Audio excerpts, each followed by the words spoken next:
ভারতের দক্ষিণী সুপারস্টার আল্লু অর্জুনকে গ্রেপ্তার করেছে হায়দ্রাবাদ পুলিশ। তার ছবির প্রিমিয়ারে পদপিষ্ট হয়ে এক মহিলার মৃত্যুর ঘটনায় পুষ্পা খ্যাত এই অভিনেতাকে গ্রেপ্তার করা হয়েছে। এর পরপরই তাকে 14 দিনের রিমান্ডে পাঠায় আদালত। বিস্তারিত ডেস্ক রিপোর্টে।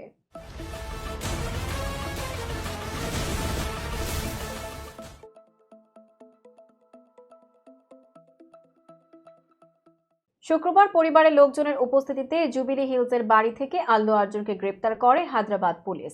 ভারতীয় সংবাদ মাধ্যমের খবর, গ্রেপ্তারের পর অভিনেতাকে স্থানীয় নামপল্লী আদালতে তোলা হয়। পরে আদালত 14 দিনের বিচার বিভাগীয় হেফাজতের নির্দেশ দেন।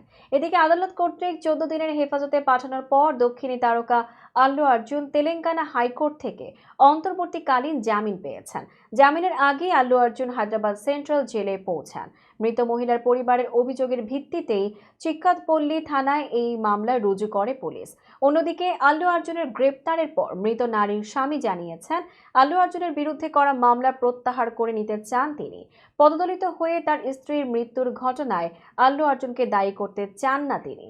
মৃতা রেপ্তির স্বামী ভাস্কর ভারতীয় সংবাদ মাধ্যমকে বলেন, আমরা ওই দিন সন্ধ্যায় সিনেমা হলে গিয়েছিলাম, কারণ আমার ছেলে পুষ্পা সিনেমাটি দেখতে চাচ্ছিল। আল্লু অর্জুন ওই দিন হলে আসার পর যা ঘটেছে এতে তার কোনো দোষ নেই। আমি মামলা তুলে নিতে প্রস্তুত। আল্লু অর্জুনকে গ্রেপ্তার করা হবে এমন তথ্য পুলিশ আমাকে জানায়নি। হাসপাতালে বসে আমি টিভিতে খবরটি দেখেছি। এদিকে মুক্তির পর থেকে এখন পর্যন্ত পুষ্পা 2 বিশ্বব্যাপী বক্স অফিসে বড় রেকর্ড গড়েছে, ছুঁয়েছে 1050 কোটি রুপি আয়ের মাইলফলক।